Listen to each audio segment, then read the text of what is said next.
Domingo tem Fla-Flu, primeiro clássico carioca da temporada, e o Fluminense terá uma aguardada estreia nesse jogo. O que esperar de Roger Machado no comando do Fluminense? Para responder a essa pergunta, revisitamos trabalhos anteriores, levantamos as estatísticas, ouvimos comentaristas. Se perguntar para o Roger o que ele quer da vida, pode ter certeza, ele quer a bola. Foi querendo a bola que Roger Machado conseguiu um aproveitamento de pelo menos 50% nos 6 trabalhos como treinador até aqui. Desde que estreou como técnico em 2014, ganhou 3 estaduais, 1 pelo Atlético Mineiro e 2 pelo Bahia. Mas Roger ainda não tem conquistas nacionais ou internacionais como treinador. Segundo os analistas, esses títulos, mesmo que em número reduzido, têm a marca de um técnico estudioso, atento às novas tendências do futebol e que tem uma ideia clara de jogo. O jogo dele é propositivo, ele quer agredir, ele quer ficar com a bola e acho que é isso que ele vai tentar fazer no Fluminense com os jogadores que tem. O conceito bem definido não significa ideia fixa. O exemplo é o Bahia de 2019.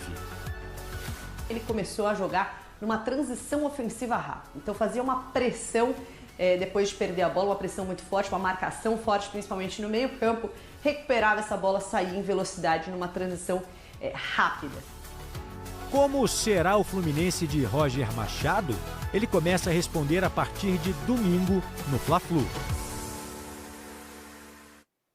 Enquanto os titulares do Flamengo seguem de folga, a garotada da base vai tendo aí oportunidade de tentar espaço num elenco cheio de craques. João. Você sabia que, de acordo com o IBGE, há quase 3 milhões de brasileiros batizados com esse nome? Isso representa 1,63% da nossa população. Com tanta gente assim, é fácil se confundir. Então esse João acrescentou o Gomes na ficha profissional. Pro João Gomes, bateu na trave! João Gomes, desde o ano passado, se tornou um nome conhecido entre os rubro-negros.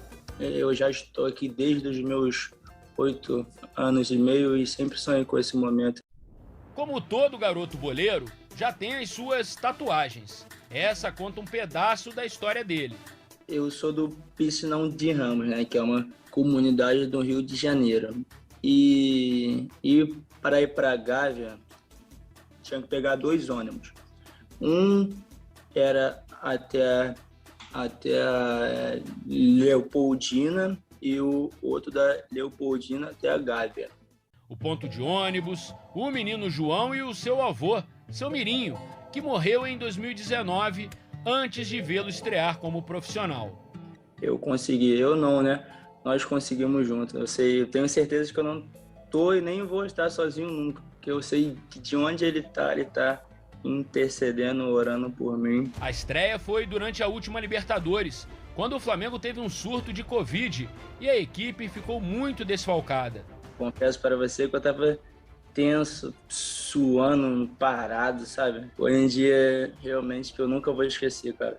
Já na reta final da temporada, o volante se tornou uma peça importante, sendo titular em 3 jogos. Normalmente, quando um time passa a investir mais pesado em nomes consagrados, jogadores caros, as revelações das divisões de base acabam perdendo um pouquinho de espaço. No caso do Flamengo, além do João Gomes, há vários outros jovens que estão nessa tentativa de buscar um espaço no time principal. Pegue o pôster do título brasileiro. Entre os 23 que disputaram a partida contra o São Paulo, apenas 7 vieram do Ninho do Urubu. Começando como titular, só o goleiro Hugo, e assim mesmo porque Diego Alves estava lesionado. Por isso, as primeiras rodadas do Campeonato Carioca são importantes para eles. A concorrência é dura e, às vezes, parece que a chance não vai pintar.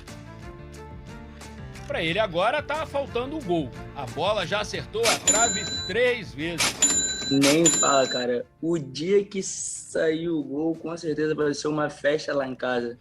Pô, minha mãe vai pular de alegria, meu pai também, cara. E eu, principalmente, né, cara, porra, faltou tão pouco pra bola entrar. Chegar é difícil, se manter ali é ainda mais complicado. Mas pro neto do seu Mirinho, o João Gomes, a viagem ainda está longe do ponto final. Craque o Flamengo faz em casa. E vende. Vende assim que der. João Gomes logo tá numa lista aí. Tá pra emprestar Natan já pro foi. Bragantino, né? Natan já é empréstimo, mas assim, provavelmente vai ser negociado também. A filosofia do Flamengo atual vou produzir, e produz muito bem, jogadores, insiro no time profissional, eles têm algum destaque, essa é a idade que o mercado no exterior está de olho, eu saio com esses jogadores por altos valores e contrato jogadores que vão me dar resultado imediato. É uma filosofia diferente da que o Palmeiras implementou neste ano. Mas o Palmeiras tinha um modelo que pensava, não era exatamente desta forma, mas que pensava em ter jogadores que resolvam o meu problema agora. É uma pena, porque a gente gostaria de ver esses jovens jogando um pouco mais no Flamengo. Vamos ver o João Gomes, todas as vezes que entrou no time principal, no meio dos bons jogadores que o Flamengo tem, achei que ele se saiu muito bem. João Gomes, Natan, Mateuzinho, tem alguns nomes, né, Cereto? E de fato, ali dentro do elenco estrelado do Flamengo, é difícil para eles. Eles até têm oportunidade. Tipo, tem um surto de Covid, o menino vai lá e joga. Ou o Diego Alves se machuca, tá o Hugo lá que não sai do time. Mas é difícil se manter. E aí a gente acaba não vendo essa continuidade da base do Flamengo em campo. Mas a base do Flamengo é excelente, né? A base do Flamengo é excelente. O mesmo raciocínio que eu fiz para o Palmeiras, eu faço para o Flamengo. O time reserva do Flamengo, ele é melhor que a maioria dos times do Brasil, né? O time reserva do Flamengo é melhor do que, para ficar no futebol do Rio de Janeiro, é melhor do que o Fluminense, é melhor do que o Vasco, é melhor do que o Botafogo. E tem um terceiro time, que é o da molecada, que é também melhor do que muito time no Brasil. Então, assim, o Flamengo, de fato, está produzindo muita gente, além de ter a força financeira para contratar quem ele quer, ele está produzindo muita gente para repor as peças e para vender. Como bem observou o Lufredo, agora o pé de obra da Europa, ele diminuiu a idade, né? Porque com 16, 17, 18, 19, estourando 20 anos, o clube europeu já levou embora, né? Cada vez mais cedo, daqui a pouco vai ser no teste da farmácia, no teste da gravidez, alguém já vai contratar, porque passou dos 20 anos já começa a ficar velho para o futebol europeu, são outros tempos. E na esteira aí do time reserva do Flamengo, queria que a gente voltasse a falar do Michael, que foi tema que ontem a gente deu aqui ao vivo a entrevista coletiva dele. Quero trazer uns números aqui para a gente avaliar a diferença de momento do Michael quando ele estava no Goiás e agora com ele no Flamengo, né? Temporada 2020 do Michael no Flamengo. Ele fez 43 jogos, 10 deles como titular, e ele foi para o jogo 19 vezes e sequer foi utilizado, sequer saiu do banco. Fez 4 gols e deu 4 assistências. Aí, beleza, esses são os números dele no Flamengo. Vamos ver a temporada anterior. 2019, Michael no Goiás, 54 jogos, né, 9 jogos a mais, 51 deles como titular, e as 3 vezes em que ele foi reserva, ele foi utilizado. Nunca foi para o banco e não foi a campo. 16 gols e 9 assistências. A média de minutos em campo por jogo é praticamente muito maior. O tempo todo. Exatamente. Mas veja só, existe uma diferença muito grande em jogar no Goiás e jogar no Flamengo. Não precisa nem dizer isso. Ele mesmo disse isso. Nem precisaria dizer com todo respeito ao Goiás, mas eu digo. Há uma diferença muito grande na maneira de jogar também. O Goiás muitas vezes enfrenta adversários de maior porte, principalmente no cenário nacional, e pode jogar em contra-ataque em velocidade, que é uma característica que o Michael tem. O Flamengo tem que jogar propondo o jogo, que é uma característica que o Michael tem que desenvolver. Eu acho até que ele pode ter. E o espaço está mais limitado, muito limitado, pelo que ele mesmo disse. É reserva dos principais atacantes do futebol brasileiro.